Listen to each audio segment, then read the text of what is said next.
صحرائی رات کی گہری خاموشی میں جزیرہ سقلیہ کے دریائے قارب کے کنارے کنارے ایک سوار میانہ روی سے اپنا گھوڑا دوڑا رہا تھا۔ اس کے پاس سفید رنگ کا ایک فالتو گھوڑا بھی تھا جس کی انان اس گھوڑے کی زین سے بندھی ہوئی تھی جس پر وہ سوار تھا۔ فالتو اور دودھ کی طرح سفید گھوڑے کی زین اور ساز سب نئے تھے، جیسے ابھی تک انہیں کسی نے چھوا تک نہ ہو۔ گھوڑے کی حالت بھی ایسی تھی گویا اس پر کوئی سوار نہ ہوا ہو، یا اس نے کسی سوار کو اپنے نزدیک ہی نہ آنے دیا ہو۔ اس کی گردن خوب موٹی اور لمبے لمبے سفید ایالوں سے بھری ہوئی تھی۔ اس کے کان چھوٹے چھوٹے اور پتلے، دم لمبی اور جسم کا پچھلا حصہ خوب چوڑا اور بھرپور تھا۔ جنوبی اٹلی کی طرف سے سقلیہ کے برف پوش پہاڑوں سے ٹکرا کر آنے والی شمالی ہوائیں رات کے اس وقت وادیوں کو طبقہ زمہر بنا رہی تھی۔ ہر طرف کاٹ کھانے والی سردی ناچ اٹھی تھی۔ اس سوار کے سر پر آہنی خود تھا اور اپنے جسم کو سردی سے بچانے کے لیے اس نے اپنے آپ کو بکرے کی سفید پوستین میں چھپا رکھا تھا۔ پچھلی رات کے سر سناٹے میں وہ بڑی خاموشی سے سفر کر رہا تھا۔ ایک جگہ رک گیا اور اپنے چاروں طرف غور سے دیکھنے لگا۔ شاید وہ راستے کا تعین کر رہا تھا۔ پھر اس نے شاید کوئی فیصلہ کر لیا تھا۔ اس نے دریا کا کنارہ چھوڑ دیا اور گھوڑے کا رخ بائیں طرف موڑ کر وہ وادی زیتون میں داخل ہو گیا۔ سوار سفر کرتا رہا۔ پرعذاب شب انجام کو پہنچتی رہی۔ پھر چاند اس کے سامنے دور بحیرہ روم میں غروب ہو گیا۔ تھوڑی دیر بعد مشرق میں سپیدہ سحر نمودار ہوا۔ اندھیرے میں نور کا زور بڑھنے لگا۔ صحرا خاموش، ستارے دم بخود اور رات پریشان ہو گئی تھی۔ صحرا میں ٹیلوں کے خاکے ابھرنے لگے، فطرت کے اسرار کی پردہ کشائی ہونے لگی اور ہواؤں میں درختوں کی خوشبو اور اوس رت بس گئی تھی۔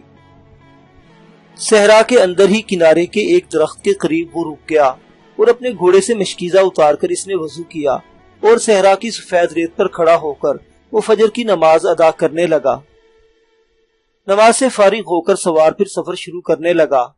سورج مشرق سے طلوع ہو رہا تھا اور سفید صحرا یوں سرخ ہو گیا تھا جس طرح طلوع آفتاب کے وقت کشتیوں کے بادبان سرخ ہو جاتے ہیں۔ تھوڑی دیر بعد سوار بنو عباد کے قریب عربوں کی ایک بستی العمارہ میں داخل ہوا۔ اپنے کام کاج میں مصروف بستی کے مرد اور عورتیں اس سوار کو دیکھ کر چونک اٹھے۔ انہوں نے اپنے کام چھوڑ دیے اور گلیوں کے علاوہ مکانوں کی چھتوں پر کھڑے ہو کر وہ اسے دیکھنے لگے تھے۔ اس سوار کو دیکھ کر سب لوگ پریشان اور اداس ہو گئے تھے، جیسے وہ انسان نہیں اسرائیل ہو اور سب کی روحیں قبض کرنے آیا ہو۔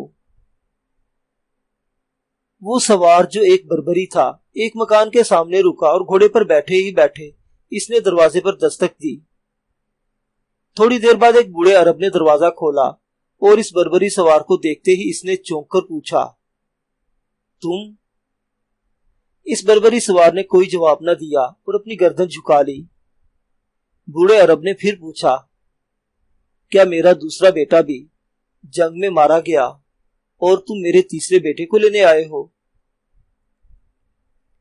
اس بربری سوار نے اپنا سر آہستہ آہستہ اوپر اٹھایا۔ اس کی آنکھوں میں آنسو تیر رہے تھے۔ اپنے ہونٹ کاٹتے ہوئے وہ بڑی مشکل سے کہہ سکا، ہاں، میں تمہارے دوسرے بیٹے کی موت کی خبر اور تیسرے بیٹے کو لے جانے کی التجا لے کر آیا ہوں۔ بوڑھے عرب نے اپنی آنکھوں سے بہہ نکلنے والے آنسوؤں کو سر ہلا کر جھٹک دیا اور پورا دروازہ کھول کر ایک طرف ہٹتے ہوئے کہا، اندر آ جاؤ۔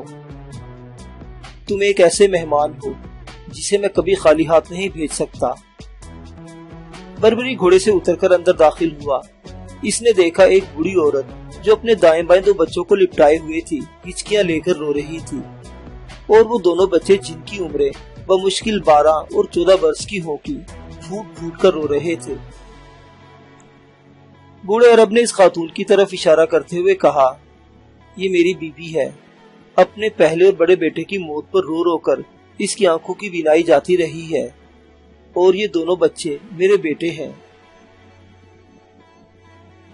گھوڑوں کو ایک طرف باندھنے کے بعد اس نے بربری سے کہا، لیکن ان دونوں میں سے کوئی بھی اس قابل نہیں کہ جنگ میں حصہ لے سکے۔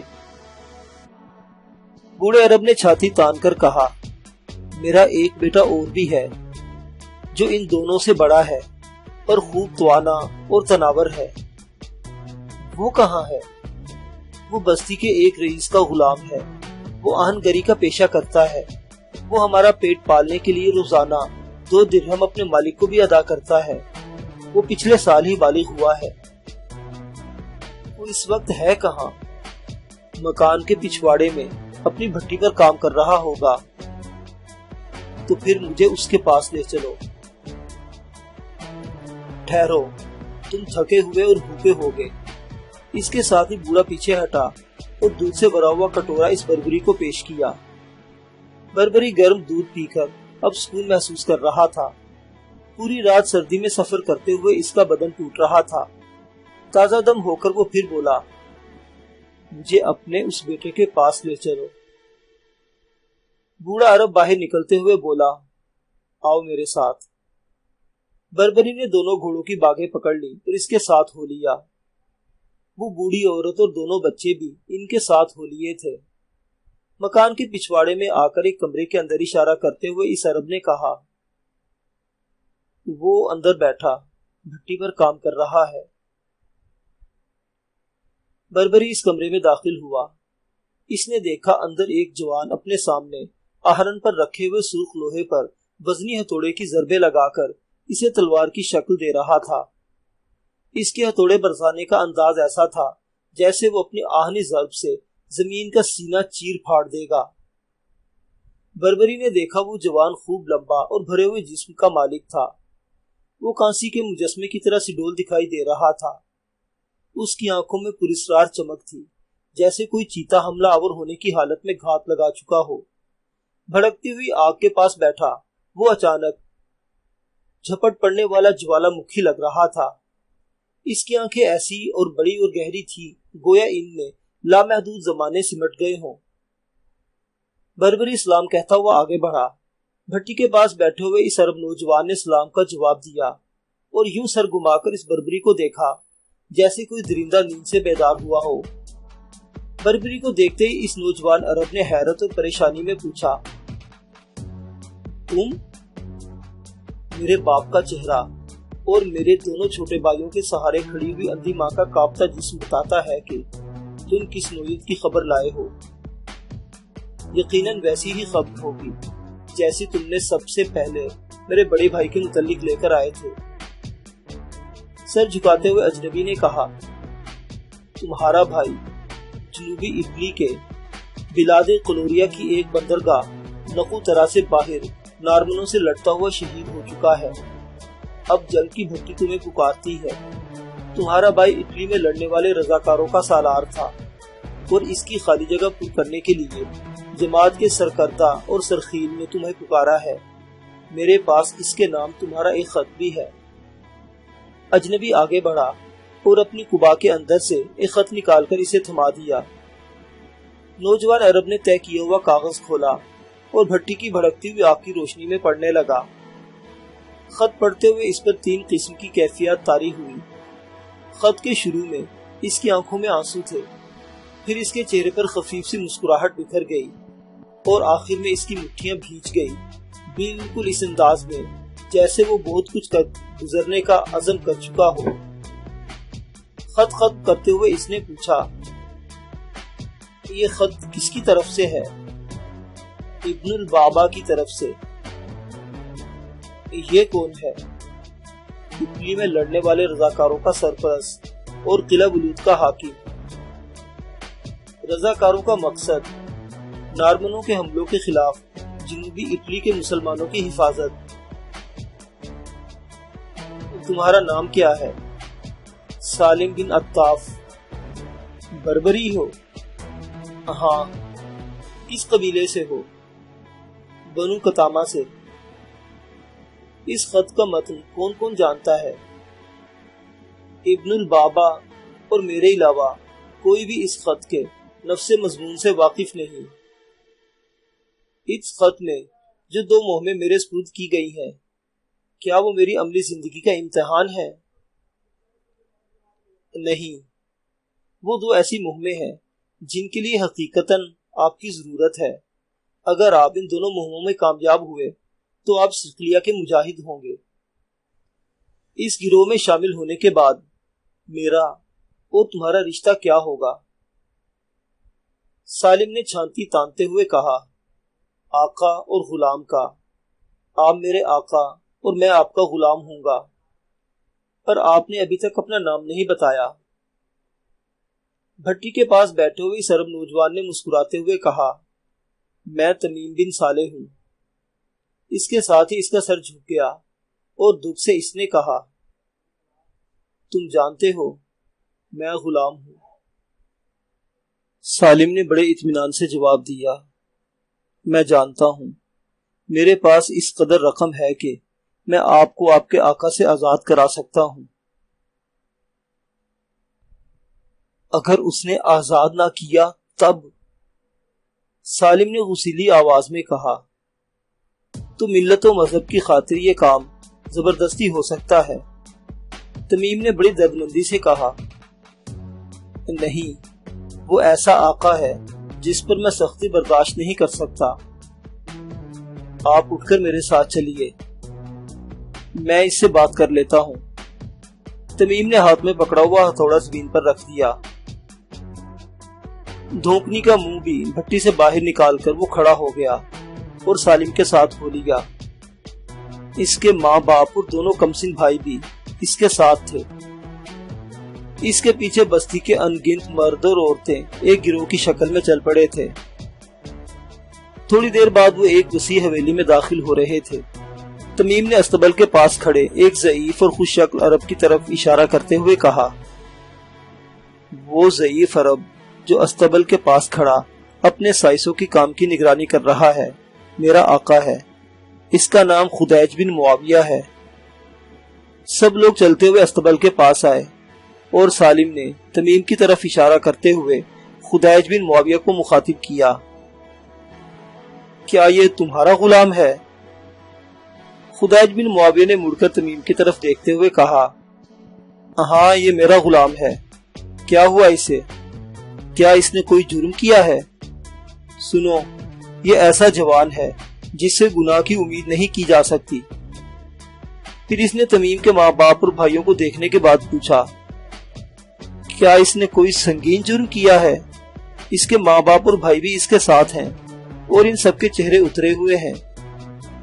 پھر اس نے اپنے سوال کے جواب کا انتظار کیے بغیر ہی سالم کی طرف دیکھتے ہوئے کہہ دیا، کیا تم وہی بربری نہیں ہو جو کچھ برس پہلے اس کے بڑے بھائی کے مرنے کی اطلاع لے کر آئے تھے اور پھر تم اس کے دوسرے بھائی کو لے گئے تھے؟ آج کس لیے آئے ہو؟ سالم نے غمزدہ لہجے میں کہا، اس کا دوسرا بھائی بھی جنگ میں کام آ چکا ہے اور اب میں اسے لینے آیا ہوں۔ اب یہ اٹلی میں لڑنے والے رضاکاروں کا سپہ سالار ہوگا۔ کیا تم جانتے ہو یہ میرا غلام ہے اور میری اجازت کے بغیر تم اسے نہیں لے جا سکتے۔ میں جانتا ہوں، اسی لیے تم سے پوچھنے آیا ہوں کہ تم اس کی آزادی کی کیا قیمت مقرر کرتے ہو؟ خدیج بن معاویہ نے فیصلہ کن انداز میں کہا، میں اسے بیچوں گا نہیں۔ سالم نے خفگی سے کہا، یہ ملت و مذہب کی پاسبانی کا سوال ہے۔ تم جانتے ہو میں قلعہ بلوط کے حاکم ابن البابا کی طرف سے آیا ہوں جو ان رضاکاروں کا سرپرست ہے۔ خدیج بن معاویہ نے غصیلے لہجے میں کہا، تم بھولتے ہو، قلعہ بلوط کا حاکم چھوڑ صقلیہ کا بادشاہ بھی آ جائے تو میں بھی اپنے اس غلام کو نہ بیچوں۔ تم سمجھتے ہو میں بوڑھا تم سے مزاح کر رہا ہوں؟ سالم نے بے بس ہو کر کہا، کیا آپ کے دل میں مذہب و ملت کی محبت نہیں ہے؟ اس کے ساتھ ہی اس نے اپنے گھوڑے کی خرجین میں ہاتھ ڈال کر نقدی کی کچھ تھیلیاں نکالی اور خدیج بن معاویہ سے کہا، بولو، اس نوجوان کی آزادی کے لیے تم کیا قیمت لگاتے ہو؟ خدیج بن معاویہ اپنے سکونتی مکان کی طرف جاتے ہوئے بولا، یہیں کھڑے رہو اور میرے جواب کا انتظار کرو۔ سالم بن عطاف کا ہاتھ غیر ارادی طور پر اپنی تلوار کے دستے پر چلا گیا تھا۔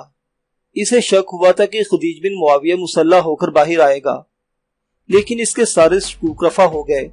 خدیج باہر آیا اور اس کے ہاتھ میں نقدی کی ایک بڑی اور وزنی تھیلی تھی۔ وہ تمیم کے پاس آیا جو سر جھکائے کھڑا تھا۔ خدیج نے اسے بڑے نرم لہجے میں مخاطب کیا۔ سالے کے بیٹے، سر کو اوپر کرو اور چھاتی تان کر کھڑے ہو۔ اب تم غلام نہیں ہو۔ یہ نقدی کی تھیلی پکڑو۔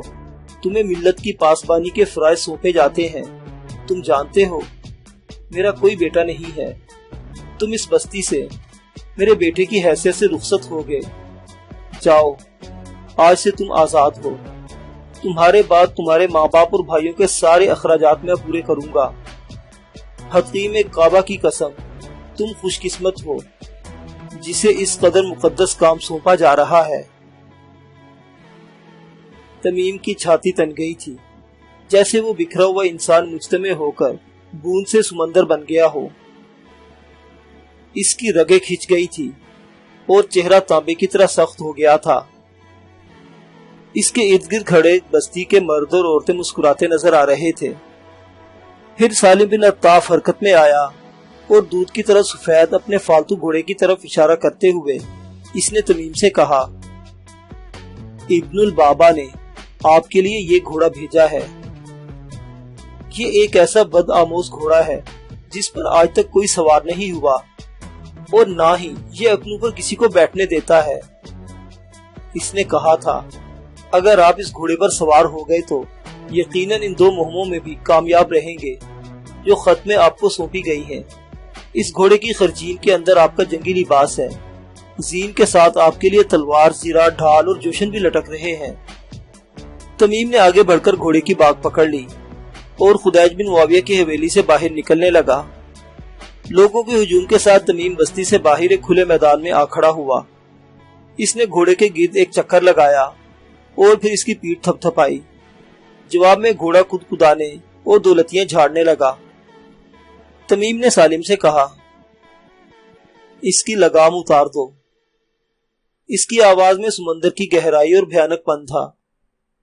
سالم آگے بڑھا اور حیرت و استعجاب میں کہا، اس کی لگام اتار دوں؟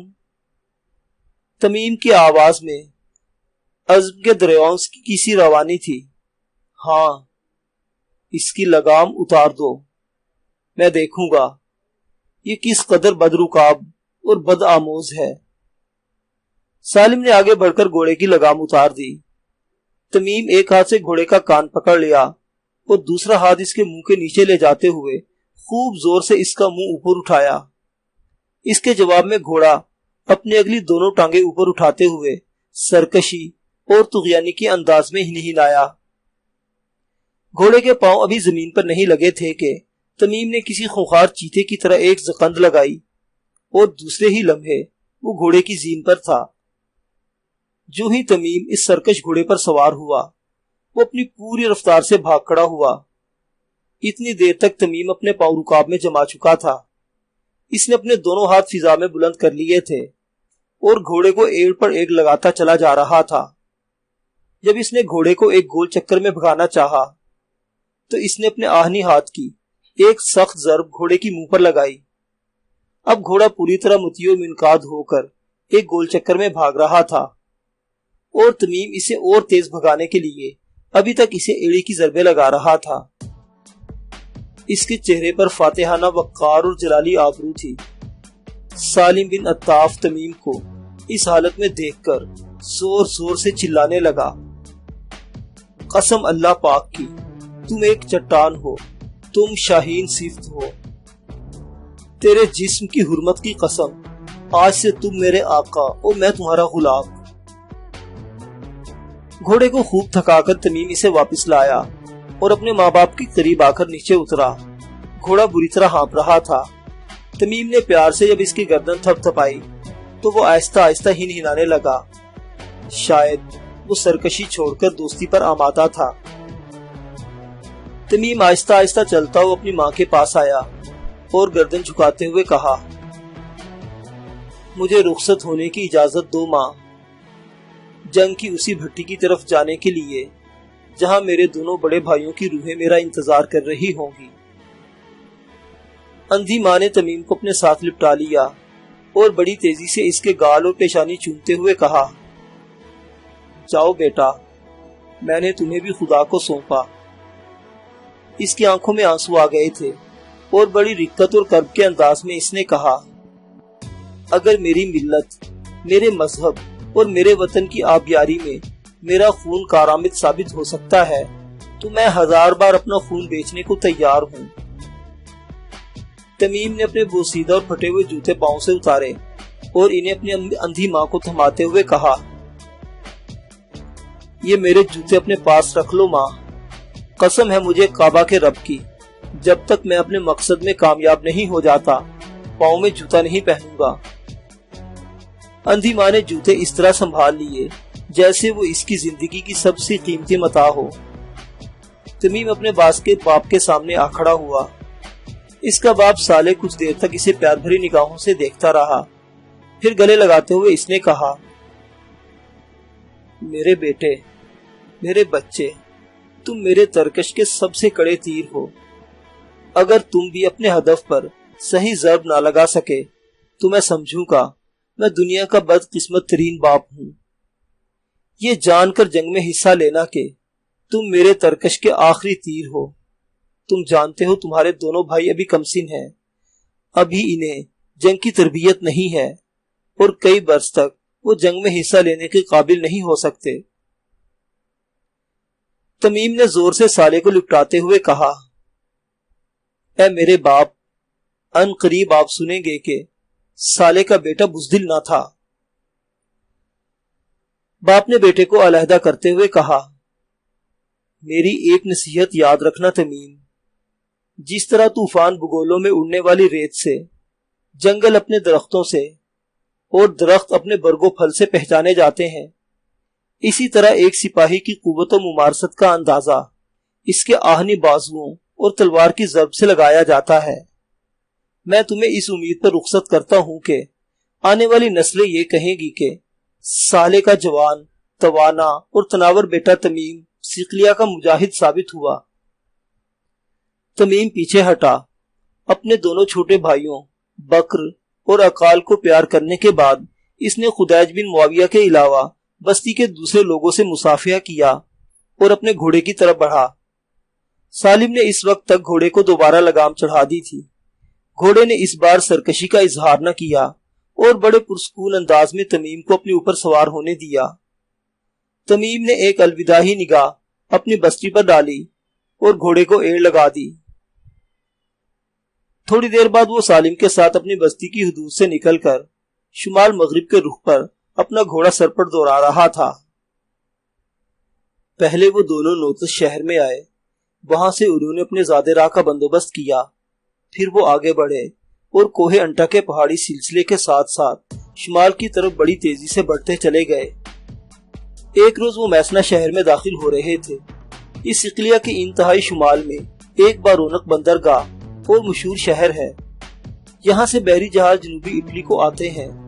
صقلیہ اور جنوبی اٹلی کے درمیان آبنہ میسنا حائل ہے اور یہ پانی کی اس قدر تنگ اور مختصر سی پٹی ہے کہ اس کے ذریعے بحری جہاز دن میں 4-5 بار صقلیہ سے اٹلی اور اٹلی سے صقلیہ آ جا سکتے ہیں۔ میسنا میں تمیم اور سالم نے ایک سرائے کے اندر رات بسر کی۔ دوسرے روز وہ بندرگاہ پر آئے۔ سرما کی تیز ہوائیں چل رہی تھی اور ان کے دائیں بائیں اطراف کے پہاڑ برف سے لدے ہوئے تھے۔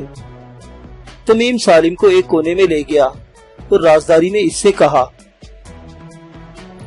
میں اپنی پہلی مہم کی طرف روانہ ہوتا ہوں۔ سالم نے اس کی بات کاٹ کر پوچھا، کیا میں آپ کے ساتھ نہ جا سکوں گا؟ نہیں، وہ مجھے اکیلے کی مہم ہے۔ جس سرائے میں ہم دونوں نے رات بسر کی ہے اسی میں ٹھہر کر میرا انتظار کرنا۔ اگر میں 10 روز تک واپس نہ آیا تو میرے متعلق تم کو کوئی خبر نہ ہو تو واپس لوٹ جانا۔ دونوں پھر اس جگہ آئے جہاں سے بڑے بڑے بادوانوں والے جہاز اٹلی کی طرف روانہ ہو رہے تھے۔ بندرگاہ پر ان لوگوں کا بے پناہ ہجوم تھا جو اٹلی میں مسلمانوں کے شہروں میں نارمنوں کے حملوں کے باعث لوٹی پوٹی حالت میں ہجرت کر کے صقلیہ کی طرف آ رہے تھے۔ دونوں نے ایک دوسرے سے مصافحہ کیا۔ تمیم اپنے گھوڑے کے ساتھ بحری جواز میں سوار ہو گیا اور سالم سرائے میں واپس چلا گیا۔ آپ نے میسنا کو عبور کرنے کے بعد تمیم جنوبی اٹلی کی بندرگاہ ریو پر اترا۔ وہاں سے اپنے گھوڑے پر سوار ہوا اور شمال کے رخ ملیتو شہر کی جانب جانے والی شاہراہ پر اپنا گھوڑا سر پر دوڑا دیا۔ اس کے سامنے اور اطراف میں اب برف سے ڈھکے ہوئے پہاڑ تھے اور اس نے گھوڑے کی خرچین سے وہ لباس نکال کر پہن لیا تھا جو سالم اس کے لیے لایا تھا۔ وہ اپنی پہلی مہم پر روانہ ہو رہا تھا جو سالم کے لائے ہوئے خط میں اسے سونپی گئی تھی۔ معزز سامعین، کہانی ابھی جاری ہے۔ اگلی قسط سننے کے لیے ہمارے چینل ناولستان کو سبسکرائب کر لیں۔ شکریہ۔